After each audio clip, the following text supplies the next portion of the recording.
ஐந்து கரத்தனை ஆனை முகத்தினை இந்தின் இளம்பிறை போலும் ஈற்றனை நந்தி மகந்தனை ஞான கொழுந்தினை புந்தியில் வைத்தடி போற்றுகின்றேனே. வணக்கம். திருமணம் அப்படிங்கிறது ஆயிரங்காலத்து பயிர் அப்படிங்கிறோம் சார். ரொம்ப சந்தோஷமா பிரியமா கல்யாணம் பண்ணிக்கிறோம். கல்யாணம் பண்ணி அங்கிட்டு ஒரு 6 மாசம் கழிச்சு, 6 மாசமே போதும், ஒரு வருஷம் கூட ரொம்ப லேட்டு, 6 மாசம் கழிச்சு, ஏப்பா நீ கல்யாணம் பண்ணி அந்த பிள்ளை எப்படி, பொண்ணு வீடு எப்படி அப்படின்னு மட்டும் கேட்டு பாருங்க. நான் விவரம் தெரியாம கல்யாணம் பண்ணிட்டையா அப்படின்னு. எல்லாருமே விவரம் தெரியாம பண்றான். இருந்தாலுமே நான் விவரம் தெரியாம பண்ணிட்டேன், அவங்க ஒன்றும் சரியில்லைப்பா, அந்த பிள்ளையுமே ஒரு விவரம் தெரிய மாட்டேங்க, என்ன கேனக்கு இருக்கா சேட்டு இருக்காங்கிற மாதிரியான ஸ்டைல்ல இவர் சொல்லுவார். அதே இது பொண்ணு வீட்டில் போய் கேட்டு பாருங்க. இங்கே பேசுறப்ப கல்யாணத்துக்கு முன்னாடி என்னாம பேசுனாங்கன்ற, ஆனா அவங்க பேசுற ஒண்ணு நடந்துக்கிறது ஒன்னால இருக்குது. அந்த மாப்பிள்ளைக்கு கொடுத்துருக்க கூடாதுப்பா, நாங்க என்னென்னமோ இருக்குன்னு நினைச்சேன், வெட்டி பந்தாத்தையும் பண்ணியிருக்காங்க அப்படின்ற மாதிரியான ஸ்டைல்ல இவங்க சொல்லுவாங்க.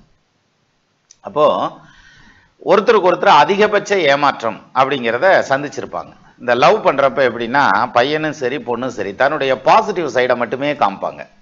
அது ஒன்று ஈர்க்கும்.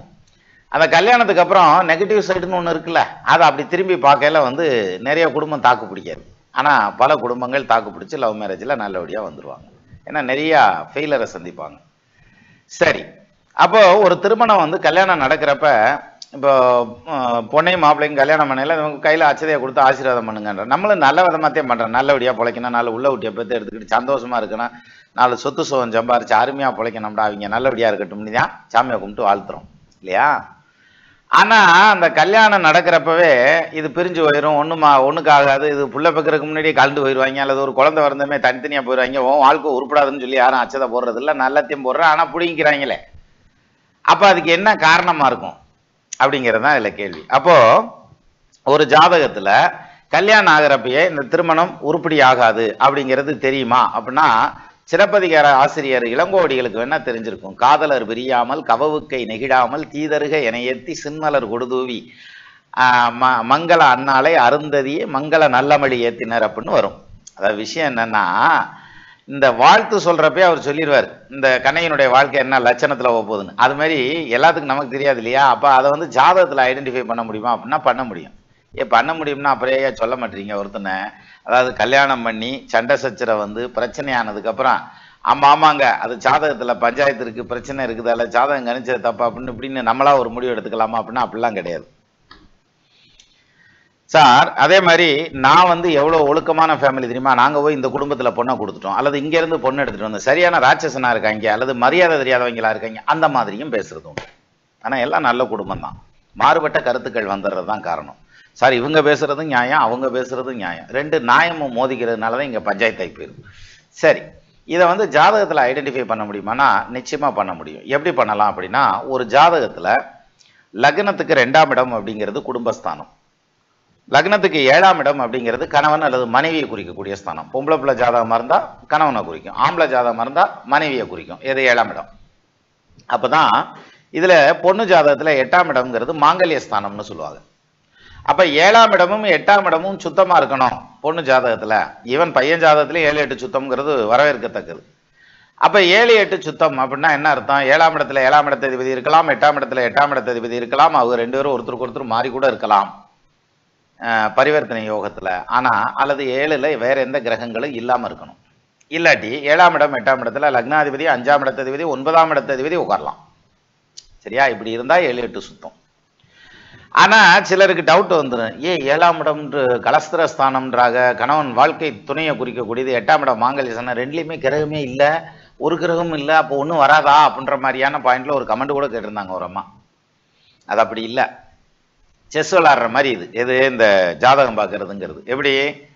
அதாவது நடுவில் நிறைய கட்டம் காலியா இருக்கும், இந்த குதிரையை தூக்கி அங்கே வைக்க வேண்டியதானே, இந்த பானை தூக்கி இங்கே வைக்க வேண்டியதானே, இந்த பிஷப்பை தூக்கி இங்கே வைக்க வேண்டியதானே அப்படின்னா அது சும்மா காலியா இருக்கிற மாதிரி இருக்கும் அந்த கட்டம். ஆனா போர்டுல இந்த கார்னர்ல ஒரு பிஷப் உட்காந்துருக்கும், ஒயிட் பிஷப் உட்காந்துருக்கும், அது பார்த்தோன்னா அடிச்சு தூக்கம், அந்த லாஸ்ட் வரைக்கும் அதனுடைய பவர் இருக்கும். அது மாதிரி அப்ப இந்த கட்டத்துல வைக்க முடியாது, வச்சாத்தான் தூக்கிடும்ல. அது மாதிரி இங்க ஜாதக கட்டத்துல காலியா இருக்குங்கிறத பத்தி பிரச்சனையே இல்லை, அதுல எவ்வளவு ஃபோர்ஸ் செயல்படுது அப்படிங்கிறத இந்த மற்ற கிரகங்கள் டிசைட் பண்ணும், அதை அளந்து எடுக்கிறதுங்கிறது. அப்ப 7, 8 சுத்தமா இருக்கணும். 2ஆம் இடம் 7ஆம் இடம் பாதிக்கப்படாம இருக்கணும். 2ஆம் இடம் குடும்பஸ்தானம், 7ஆம் இடம் கலஸ்திரஸ்தானம். அதே மாதிரி 7ஆம் இடத்த அதிபதி அப்படின்னு எடுத்துட்டா அந்த கிரகம் வக்ரமாக இருக்கக்கூடாது, நீசமாக இருக்கக்கூடாது, ராகு கேது சனியோட சேர்ந்துருக்கக்கூடாது. அதே மாதிரி 2ஆம் பாவத்திலே இதே மாதிரி அந்த கிரக நீசமாக இருக்கக்கூடாது, வக்ரமாக இருக்கக்கூடாது, ராகு கேது சனியோட சேர்ந்துருக்கக்கூடாது. இது எல்லா ஜாதகத்துக்கும் இப்படி கிடையாது, எல்லா கிரகத்துக்கும் இப்படி இல்லை. ஒரு சில கிரகங்களுக்கு வந்து 7ஆம் இடத்து அதிபதி கெட்டு போயிருந்தா தான் நல்லது. சரியா? அதாவது 7க்கு அதிபதி யாரு? இப்போ மிதுன லக்னம்யா, 7ல் குரு ஆட்சியா இருக்காரு அல்லது 10ல் குரு ஆட்சியா இருக்காருன்னா நிச்சயமா குடும்ப நிம்மதியாமையாது. அப்ப இப்பத்தியா நீ சொன்ன 7க்கு அதிபதி ஆட்சியா இருந்தா நல்லா இருக்கும்னு அப்படின்னாக்கா அப்படித்தான். அதாவது ஒரு ஜாதத்துக்கும் ஒரு மாதிரி பேசினா எல்லாம் யூனிஃபார்மா படைக்கல, யூனிக்கா படைச்சிருக்கு அப்படின்றது எல்லாம் ஒரே மாதிரி. ஆனா ஒரே மாதிரியான செட்டப்ல ஜாதகம் வந்துடாது, ஒரே மாதிரியான பலன் வந்துடாது. நம்ம ஒவ்வொரு ஜாதகத்துக்கும் மாறுபட்ட பலன்கள் வரும், ஒரே கிரகத்துக்கு ஒரே மாதிரியான கிரகச்சரிக்கைக்கு ஒரே லக்னத்துக்கு. இந்த வேரியேஷன் பிடிக்கிறது தான் சார் விவரம். அதாவது எப்படின்னா, கரண்ட் வந்து தயார் பண்ணி அனுப்புறாங்க இல்லையா, பெரிய பைலான் லைன்ல உட்காந்துக்கிட்டு வரும் அது. சரியா? 24,000 வோல்ட் 48,000 வோல்ட் அப்படின்னு வரும், அந்த பவர் பைலான்ல பவர் வரும். அதை வந்து டிரான்ஸ்போர்ட் பண்ணுறது ஈஸி, அதெல்லாம் பண்ணிடுவாங்க. பண்ணி கொண்டு வந்து ஒரு டிரான்ஸ்ஃபார்மரில் இறக்கி அதை ஸ்டெப் டவுன் பண்ணி அதை வோல்டேஜை குறைச்சி 420 கொண்டு வந்திருப்பாங்க. அது மாதிரி ஏதோ ஒரு வோல்டேஜை கொண்டு வந்து அப்புறம் வீடுகளுக்கெல்லாம் டிஸ்ட்ரிபியூட் பண்ணுறாங்க. சரி, இப்போ இந்த டிஸ்ட்ரிபியூட் ஆகுது பாருங்க, இது வரைக்கும் பார்த்தீங்கன்னா மெக்கானிசம் ஒரு டைப்பாக வந்துடும். ஆனால் இந்த வீட்டுக்குள்ளே வந்ததுக்கப்புறம் சார், பிளக்கில் சார்ஜரை சொருகி செல்ஃபோனில் ஏற்றுறோம் இல்லையா, அதுக்குள்ளே போகிற கரண்ட் எத்தனை வோல்ட்டு சார்? ரொம்ப கம்மியான வோல்ட்டு. ஆனால் அது செய்கிற வேலை எத்தனை வேலை செய்யுது? எது? செல்ஃபோன் ஆகட்டும். இப்போ நானே உட்காந்து செல்ஃபோனில் இருந்தாலும் பேசிகிட்டு இருக்கேன். அப்போ அது எத்தனை வேலை செய்யுது? ஒரு பேங்கை காணோம், ஒரு மியூசிக்கை காணோம், ரேடியோவை காணோம், ஃபோனை காணோம். ஃபோன்லாம் இத்தனை தண்டி இருந்துச்சு அந்த காலத்தில், ஃபோனை காணோம். அப்புறம் என்ன சொல்கிறது, கேமிங்கு அத்தனையும் இதுக்குள்ளே கொண்டு வந்துட்டானே. அப்போ அது 2 வோல்ட்டு இல்லையா? 2 வோல்ட் 3 வோல்ட் இருக்கும் அதில், மிஞ்சி போனால் எனக்கு தெரியல எவ்வளோன்னு சார்ஜர். அப்போது அவ்வளவு வோல்டேஜில் வந்து ஏகப்பட்ட வேலைகள் செய்யுது இல்லையா? நம்ம என்ன கண்டுபிடிச்சிருப்போம்? கரண்ட்டு இப்போ ஃபேஸில் வருது, இந்த பக்கம் நியூட்ரலில் வருது, ரெண்டையும் கரெக்டாக கனெக்ட் பண்ணால் லைட் எரியும், அவ்வளோதானே வேலை முடிச்சா. ஆனால் அதை ரெண்டையும் எடுத்து கொண்டு வந்து உள்ளே வச்சு சிந்தசைஸ் பண்ணி 2 வோல்ட்டில் அடித்து நொறுக்கிறேன் பாருங்க. இந்த பிசி இந்த போர்டெல்லாம் ரெடி பண்ணியிருக்கேன் பாருங்க, என்ன எத்தனை வேலை செய்யுது அந்த போர்டு. அது மாதிரி ஜோதிடத்தில் இந்த இது ஃபேஸ் லைனு, இது நியூட்ரல் லைனு, இது ரெண்டையும் கனெக்ட் பண்ணால் லைட் எரியும். இது ஸ்டெப் டவுன் டிரான்ஸ்ஃபார்மர், அது வந்து ஸ்டெப் அப் டிரான்ஸ்ஃபார்மர், இது பைலான் லைன், இதெல்லாம் ஈஸியாக போட்டுடலாம். எது? உச்சம், நீசம், ஆட்சி, லக்னம், ராசி, இதெல்லாம் ஈஸியாக போட்டுடலாம். ஆனால் இந்த 2 வோல்ட்டை வச்சுக்கிட்டு உருட்டுது பார்த்தீங்களா, இதை கண்டுபிடிக்கிறது என் கஷ்டம். எது? அந்த ஒரு ராசிக்கு அந்த ஜாதகத்துக்குமான அந்த சின்ன சின்ன வேறுபாடுகள் இருக்கு பாருங்க, அதை கண்டுபிடிக்கிறது ஏன் சார் கஷ்டம்? ஒன்றும் வேணாம் சார். இப்போ பாருங்க, ரொம்ப குழப்பிக்க வேண்டாம். இப்போ ஸ்க்ரீனில் ஒரு ஜாதகத்தை பாருங்க சார். இந்த ஜாதகத்துக்கு லக்னத்துக்கு 2ஆம் பாவாதிபதி யாரு? குரு தானே. குரு ஆட்சியா தானே நிற்கிறாரு, ஸ்ட்ராங்கா நிற்கிறாரு குரு ஆட்சியா இல்லையா? சாரி, 2ஆம் இடத்ததிபதி சனி, குருன்னுக்கிட்டு இருக்கேன் நான், அங்கிட்டு திரும்பி பார்த்துக்கிட்டு. சரி, லக்னம் வந்து தனுசு லக்னம், லக்னாதிபதி குரு அவர் போய் 11ஆம் பாவத்தில் உட்காந்துருக்கார். 2ஆம் இடத்ததிபதி சனி, 3ஆம் இடத்ததிபதி சனி 3ஆம் பாவத்தில் ஆட்சி பெற்ற நிலையில நிற்கிறார்.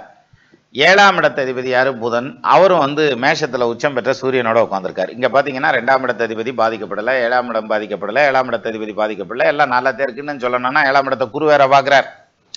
சரியா?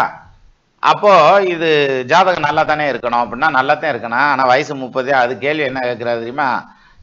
திருவண்ணாமலையிலேருந்து ராபின்சன் ஒரு நண்பர் கமெண்ட்ல கேட்டிருந்தாரு. என்ன கேட்டிருந்தாரு? 2வது கல்யாணம் எனக்கு நடக்குமான்னு வாரியா, ஏயா முதல் கல்யாணம் முடிக்கிட்டு போச்சுன்னு கேட்டிருந்தாரு.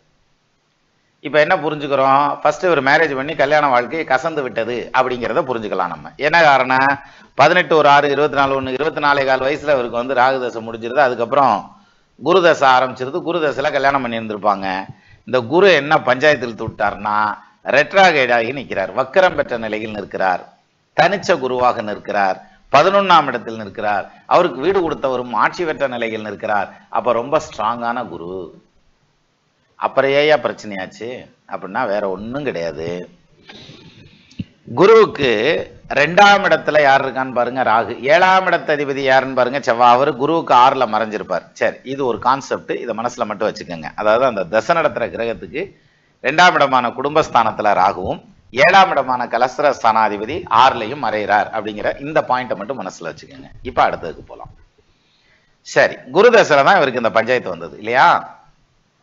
அப்ப குரு யாரு காலில் உட்காந்துருக்காருன்னு பாருங்க, சுவாதி நட்சத்திரத்துல ராகு சாரம் வாங்கி உட்காந்துருக்காரு. இப்போ நீங்க குருவை முழுமையா விட்டுட்டு ராகுக்கு வந்துடலாம்.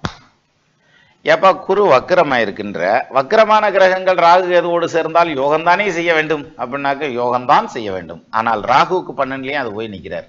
சரியா? 2 பேரும் ஒன்று சேர்ந்திருந்தா யோகமா இருந்திருக்கு. ஈவன் 12ஆம் இடமா இருந்தாலும் 11ஆம் இடமா இருந்தாலும் லக்னத்துக்கு. சரி, இப்போ இந்த ராகு குரு காம்பினேஷன் இருக்கு பாத்தீங்களா, இதுல காம்பினேஷன் ஆகல, ரெண்டும் தனித்தனியா நிக்குது. இப்ப குரு தசை நடக்குது. இப்ப குருவை விட்டுட்டு நேரா ராகுக்குள்ள வந்து நின்னுக்கங்க. அப்ப ராகு யாருடைய சாரத்துல நிக்கிறார் அப்படின்னா, அவர் குரு சாரம், விசாக நட்சத்திரம் சாரத்துல நிக்கிறார். குரு யாருடைய சாரத்துல நிக்கிறார்? சுவாதி நட்சத்திரம், ராகுவினுடைய சாரத்துல நிக்கிறார். இதுக்கு பேர் தான் சார பரிவர்த்தனை அப்படின்னு பேரு. இப்ப சார பரிவர்த்தனையில நிக்கிறாங்க இல்லையா, இப்போ 12ஆம் இடத்துல குரு வக்ரமா இருந்தா என்ன மாதிரியான பலன்களை செய்யுமோ அதை செய்ய ஆரம்பிச்சிடும். 12ஆம் இடம்ங்கிறது அயன சயன போகஸ்தானம், ரைட்டா? அப்போ இவங்களுக்கு இடையில தாம்பத்தியம் இல்லாம போயிடும், அடிவிட்டு போயிடும். அதே இது இந்த ராகு குரு இருக்கு பாத்தீங்களா, சார பரிவர்த்தனை ஆயிருக்கு இல்லையா. அப்ப 12ல குருனா 11ல ராகு இருக்குன்னு கூட வச்சுக்கோங்களேன். அந்த மாதிரி ஒரு பலன் எடுக்கிறதுக்காக வச்சுங்க. உடனே இதை ஒரு கான்ஸ்பிரன்சி ஆக்கிற வேண்டாம், அதை ஒரு பலன் எடுக்கிற மாதிரி வச்சுக்கோங்க. அப்ப 11ல ராகும் 12ல வந்து குருவும் வந்து நிக்கிறார் இல்லையா. இப்ப இந்த 12ல நிக்கிற குரு வக்ரமாகி அயன சயன போகஸ்தானத்தை கெடுக்குது. அது மட்டும் இல்ல 4ஆம் இடத்த அதிபதி குரு, அப்ப சுகஸ்தானமும் கெட்டு போகுது. அவரை 11ல வச்சாலுமே கெட்டு போயிடும். சுகஸ்தானம் 4ஆம் இடத்துக்கு 8ஆம் இடத்துல குரு மறைஞ்சு வக்ரமாறாரு இல்லையா, அப்பயுமே கெட்டு போயிடும். அதை செவ்வாய் 8ஆம் பார்வையா பாக்குற 12க்கு அதிபதி 5க்கு அதிபதி. சரி, அது ஒரு பக்கம் இருக்கட்டும். அப்போ இந்த குரு தசையில இவருக்கு கௌரவ பங்கம் ஏற்படணும், சுகம் கெட்டு போகணும். இதே இது வயசான ஆளா இருந்தா உடல் ஆரோக்கியம் கெட்டு போகணும், இருப்பிட மாற்றம் ஏற்படணும், ஆயுள் கண்டத்தை கொடுக்கணும் அப்படிங்கிற மாதிரியான டைம். அதுக்கு பதிலா சின்ன வயசா இருக்கனால, ஏன்னா இவருக்கு தான் ஆயுள் நல்லா இருக்கே, அப்போ அந்த சின்ன வயசா இருக்கிறதுங்கிறதுனால இவருக்கு வாழ்க்கையில பிரச்சனையை கொண்டு வந்துருச்சு. இதை இவ்வளவு தூரம் சுத்தம்லாம் வேண்டியதில்லை, ரொம்ப சிம்பிளா தெரிஞ்சுக்கிறதுக்கு ஒரு வழி இருக்கு. லக்னத்துக்கு 2ஆம் இடத்த அதிபதி அல்லது லக்னத்துக்கு 7ஆம் இடத்த அதிபதி ஆட்சி பெற்று அல்லது உச்சம் பெற்று உட்கார்ந்துருந்தா அவங்களுக்கு திருமணம் காலதாமதமா தான் நடக்கும், காலகாலத்துல நடக்காது, காலகாலத்துல கல்யாணம் பண்ண முடியாது. ஆனா அதை மீறி ஒரு 30 வயசுக்குள்ளேயே கல்யாணம் பண்ணியிருக்காரு, அதனாலதான் கோர்ட்டுக்கு போறாரு. 30+ கல்யாணம் வந்துருந்துச்சுன்னா இந்த பஞ்சாயத்து இருக்காது. இவ்வளவுதான் சார் இதுல லாஜிக். இப்படியும் கண்டுபிடிச்சுக்கலாம், சரியா? ஒரே பலனை பல விதமாகவும் கண்டுபிடிக்கலாம். எப்படி? இப்ப தசாபுத்திப்படி எடுத்துக்கங்க. குரு தசைக்கு 2க்கு அதிபதியான 2ஆம் இடத்துல ராகு, 7க்கு அதிபதி 6ல மறைஞ்சிட்டான் குரு தசைக்கு. அப்ப தசைப்படி குடும்பமும் களத்திரமும் பாதிக்கப்படுது. லக்னப்படி எடுத்துக்கிட்டாலும் பாதிக்கப்படுது. குரு வந்து 4ஆம் இடத்த அதிபதி, அவருக்கு 8ஆம் இடத்துல நிற்கிறார். அல்லது பரிவர்த்தனை சார பரிவர்த்தனை இருக்கனால 12ல போய் குரு நின்று வக்ரமாகறதுனால இல்லற சுகம், இன்டிமேட் அண்டர்ஸ்டாண்டிங், தாம்பத்தியம் அடிவிட்டு போயிடும். அப்ப குடும்பம் நிற்காது, ரைட்டா? லக்னப்படி எடுத்துக்கிட்டா. இது தசைப்படி எடுத்துக்கிட்டோம்னா இன்னொன்னு எடுத்துக்கோங்க. ஆட்சி பெற்ற கிரகம் 2ஆம் இடம் அல்லது 7ஆம் இடத்துல ஆட்சி பெற்ற கிரகம் இருந்தா கல்யாணம் லேட் ஆகும், முன்னக்கூட்டி கல்யாணம் பண்ணா பஞ்சாயத்து வரும், சரியா? அப்போ எத்தனை விதத்துல வேணாலும் எடுத்துக்கோங்க சார், ஆனா பலன் ஒரே மாதிரி தான் சார் வரும். இப்போ பாருங்க, நீங்க நாடி ஜோதிடத்தின்படி எடுத்துங்க. சுக்கிரன் களத்திர காரகன், ஏன்னா அங்கதான் லக்னம் கிடையாது. அப்ப சுக்கிரன் களத்திர காரகன், அவர் ஆட்சி பெற்ற நிலையில் நிற்கிறார், திருமணம் நடக்கும். கூட கேது உட்கார்ந்திருக்காரு, பிரிவினையும் நடக்கும். அவருக்கு திரிகோணத்துல சந்திரன் உட்கார்ந்திருக்கார், அடுத்த கல்யாணமும் நடக்கும், சரியா? அப்ப என்ன அர்த்தம்? நாடி ஜோதிடத்தின்படி நீங்க பலன் எடுத்தாலும் சரியா வரும், தசாபுத்திப்படி பலன் எடுத்தாலும் சரியா வரும், தசாபுத்தி நடக்கிற கிரகத்தை லக்னமா வச்சுக்கிட்டு எடுத்தாலும் பலன் சரியா வரும், கோச்சாரப்படி எடுத்தாலும் பலன் சரியா வரும். நீங்க என்ன எப்படி எடுத்தாலும் சரியா தான் சார் வரும். அதுதான் ராசி சக்கரம். இந்த சூட்சுமம் தான் ராசி சக்கரம். அதனாலதான் கண்டவர் விண்டதில்லை, விண்டவர் கண்டதில்லை. நான் மத சம்பிரதாயங்கள்ல சொல்றாங்க இல்லையா, எங்க மதம் தான் உயர்ந்தது, தப்பே இல்லை, நீ சொல்லலாம். ஆனா உன் மதம் தாழ்ந்ததுன்னு அடுத்தவனை கை நீட்டும் பாருங்க, அந்த இடத்துலதான் தப்பு. அவன் மதமும் உயர்ந்தது சார், அதுலயும் வந்து அவங்க கடை தேருவாங்க, நம்மளும் இதுல கடை தேருவோம். நமக்கு தெரிஞ்சதுனால நமக்கு இது நல்லா இருக்குன்றோம், அவங்களுக்கு தெரிஞ்சனால அவங்க அதுக்கு நல்லா இருக்குன்றாங்க. அதே மாதிரி தான் சார் ஜோசியத்துல, இல்லை நான் பலன் எடுக்கிறதாண்ட சரி அப்படின்னு ஒரே அடியா நிக்கிறாங்கல்ல, அந்த பாயிண்ட் வந்து கரெக்டான பலனை அவங்க அச்சீவ் பண்ண முடியும். இத்தனை வழி எனக்கே தெரியுதே சார், இதுல இன்னும் 4 பேர் இன்னும் நல்லா எமினென்ட்டா இருந்தாங்கன்னா இன்னும் 10 வழியில பலன் எடுத்து காமிப்பாங்கல்ல. அதனால ஒரே பலனை பல விதத்திலையும் எடுக்க முடியுங்கிறதுனாலதான் ராசி சக்கரம் இஸ் எ மேஜிக் பாக்ஸ் அப்படின்னு சொல்லி சொன்னான். அப்போ ஒரு கல்யாணத்துக்கு முன்னாடி அந்த குடும்ப வாழ்க்கை அல்லது திருமண வாழ்க்கை கசக்குமா இனிக்குமா அப்படிங்கிறத நிச்சயமா கண்டுபிடிக்க முடியும். அப்படி கண்டுபிடிக்கிறதுல நம்ம ஜோதிடருடைய மிஸ்டேக்கு, அதாவது கல்யாணம் பண்ணதுக்கப்புறம் பிரச்சனை வருதுன்னா ஜோசியர் மிஸ்டேக்கு, அல்லது பொண்ணை பெற்ற தாய் தகப்பனார் மிஸ்டேக், அல்லது பையனை பெற்ற தாய் தகப்பனார் மிஸ்டேக்கு, அல்லது இந்த பையன் பொண்ணை பத்தி துப்பு சொன்னவங்க மிஸ்டேக்குலாம் கிடையாது. எழுதின எழுத்தை ஈஸியா அழிச்சு எழுத மாட்டேன். தலையெழுத்து மாறணும்னா அதுக்கு ஒரே ஒரு வழிதான் உண்டு, சரியா? எது முருகப்பெருமானுடைய திருவடி வட்டாத்தான் தலையெழுத்து மாறும் அப்படின்னு சொல்லுவாங்க. செல்வட்டழிந்தது செந்தூர் வயற்பொழில், தேன்கடம்பின் மால்பட்டழிந்தது ஊங்குடியார் மென்மனம், மாமயிலோன் வேல்பட்டழிந்தது வேலையின் ஜூரனும் வெறுப்பும் அவன், கால்பட்டு அழிந்தது இங்கு என் தலைமையில என் கையெழுத்தே அப்படின்றாங்க. மாதிரி அருணகிரி சொன்ன மாதிரி படைச்சவன்கிட்ட போய் உழுவுறத தவிர வேற வழி இல்லை. முருகப்பெருமானை கும்பிட்டுட்டு உங்க ஆட்டுக்கு பிள்ளைக்கும் பையனுக்கும் கல்யாணத்தை பண்ணி வைங்க, பிள்ளைய நல்லா பிழைக்கும். சரியா? மீண்டும் இன்னொரு வீடியோல சந்திக்கலாம். நமது நண்பர்கள் ஆள் போல் தழைதழைத்து அருகது போல் வேரூன்றி மூங்கில் போல் கிளைகிழைத்து முதியாமல் வாழ்ந்திருக்க வாழ்கவென வாழ்த்தி அமைகிறேன். வணக்கம்.